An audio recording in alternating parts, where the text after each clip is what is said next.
Welcome to the PLZ Vault, sponsored by Arnold Clark Rewards. And we're getting ever closer to, the longest takeover in the history of all takeovers. I mean, it could get Keith Jackson a wage increase if this keeps going.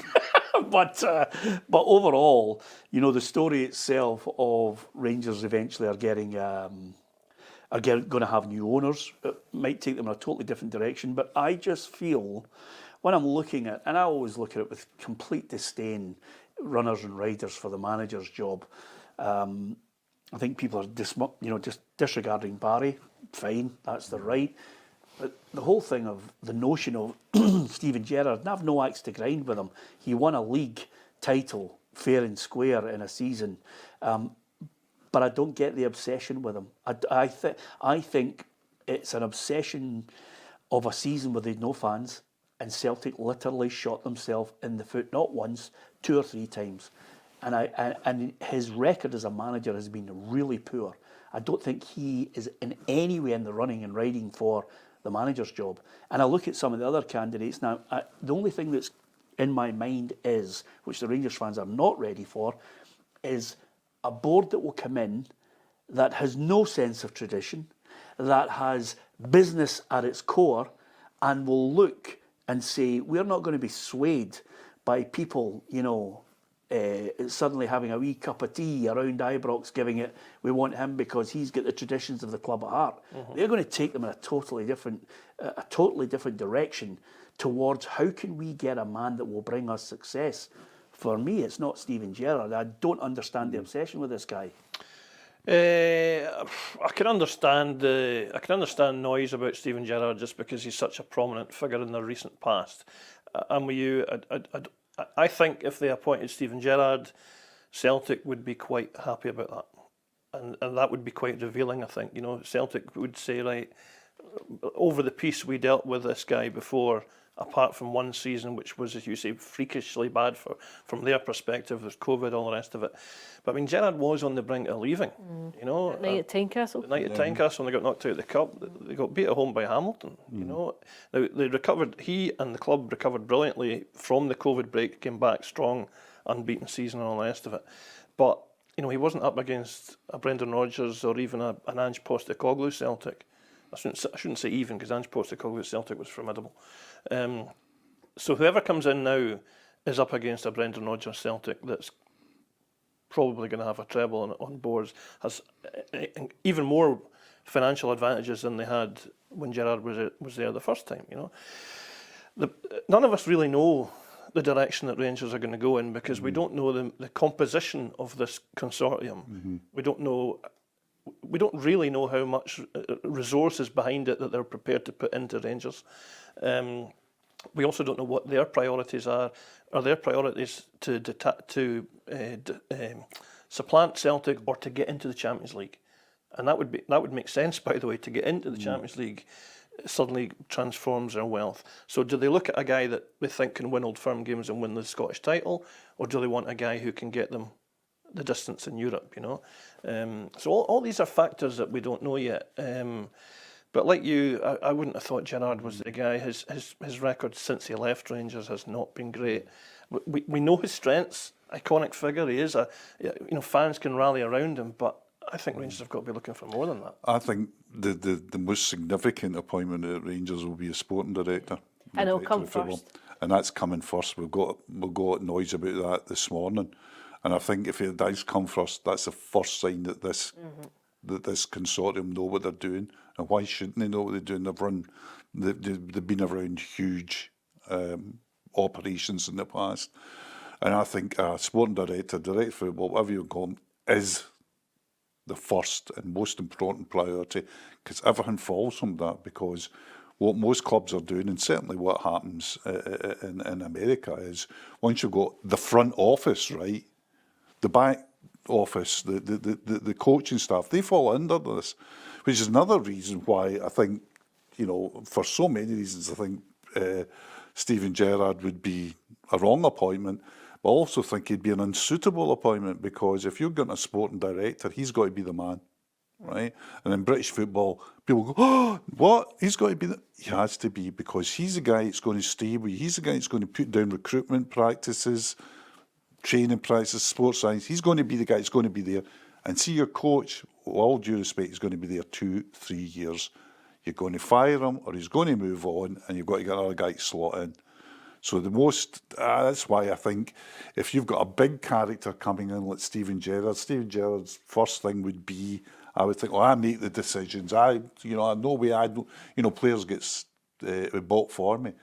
Well, by the way, that's what's happening at modern clubs at the moment. And that's why there's tension at Celtic as well, because Brendan Rodgers, he's the main man there, but that's not a modern setup. Yeah. A modern setup is to have a guy at the top. And of course, I was reading, I think Scott McDermott had written a piece basically saying, he wasn't saying they should go for Brendan Rodgers when he comes to the end of his contract. He said, you're going to have to get somebody who is a Brendan Rodgers but is better than him, because you don't just want to draw level with them. They need to find a manager that can beat Brendan Rodgers. Yeah, I think that will be the ultimate challenge, is to have a Rangers team that are back and contesting at the very front end of Scottish football. Celtic have dominated the domestic landscape really across the last 2 decades. I think Rangers fans will want to get back to a point where they're seen as the prominent team in the country. Whether or not that's a realistic notion now, I think it's a huge question. When you look at where Celtic are in terms of the financial resources, what they have in place, of the stability of success and what it has brought, I think it's a huge ask to go and try and topple them from that. You can maybe do it for a season. I'm not saying that they'll go and sustain it, but the challenge will be for Rangers to be competing on a regular basis. And I think that doesn't necessarily just come down to a manager. It doesn't necessarily just come down to one appointment. It'll come within the culture of the club, with changing the culture of the club, and that'll stem from a sporting director, and it'll filter all the way down. I mean, Celtic have tended to get their managers right, haven't they? I mean, they've been lucky in a sense that they've been able to get an elite manager like Rodgers twice, because the timing was right, wasn't it? Timing was right, both. Timing was right, and he was interested in coming. There was enough of you can mock the kind of the level of his interest in Celtic and the depth of his actual supporting of the club when he was younger and all the rest of it, but there's enough of a connection there for him to want to come to Celtic, and then also just the circumstances of him leaving. There was enough of a connection there for him to want to come back, and I think he deserves credit for coming back, because it was an easy option to just go to hell with that. There's just too much hassle for me, But he's come back and he's proven it, and they got it right with Postecoglou when everybody thought, who's this guy? We'd never heard of him, and he's turned out to not for Tottenham, but he's turned out to be an excellent Celtic manager.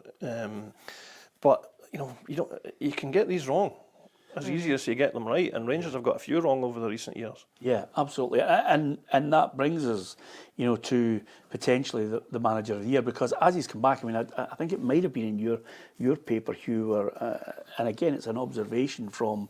Is it Callum Crowe? Yeah. Just on it's a tedious treble for Brendan Rodgers, but.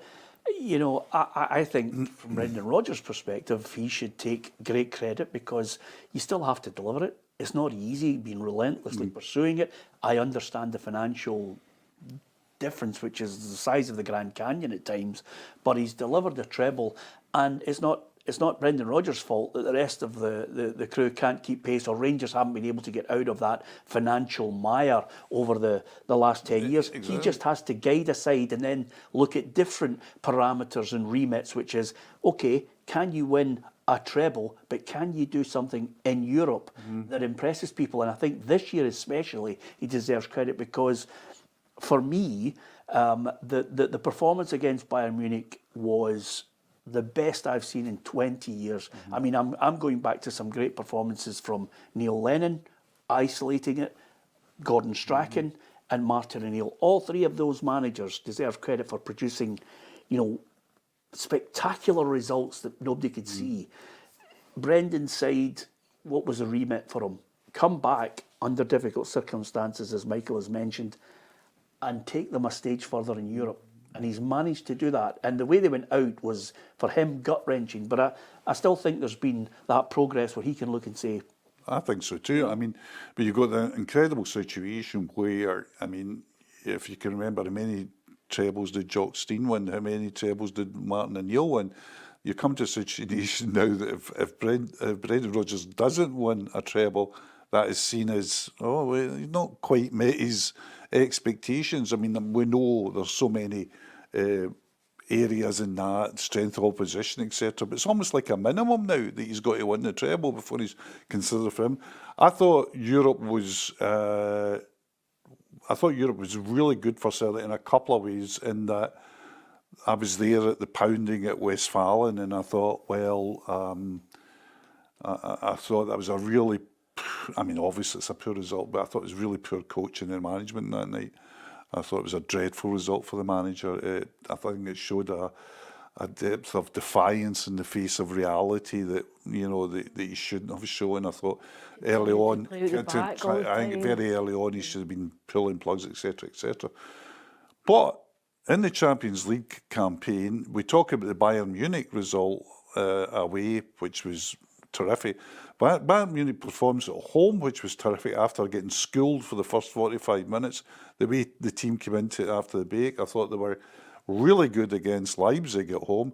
And against Atalanta away, I think that's somehow been forgotten. That was the one that really impressed me because it showed Brendan Rodgers could swallow it. It could show, you know, people say, well, how do you do plan A better? You know, what's your plan B? He learned, he said, I can't afford to have another disastrous night. And he changed, and the team bought into it, and they went well. So I think he's had a terrific season. I know there's been ups and downs in the season. I know, you know, we know what happened at St Johnstone, etc., etc. But I think that tends to happen in a season. I think what's been underestimated in a season, I don't know if you feel this way, Michael, because you've been on Alison, because you yourself, because you're on the road. It just seems to be been more relentless this season than ever before. It just seems to have been Saturday, Wednesday, Saturday. Saturday, Wednesday. Number of fixtures, yeah. There just doesn't seem to have been a break. I suppose it's because there's more guaranteed There's games. no winter break. There's no winter break. I think he really felt. I think teams feel the lack of the winter break. I think it's hugely beneficial. So I think the way he's handled his squad, etc., etc., and I think Europe, I think it makes him, you know, a huge candidate for the manager of the year.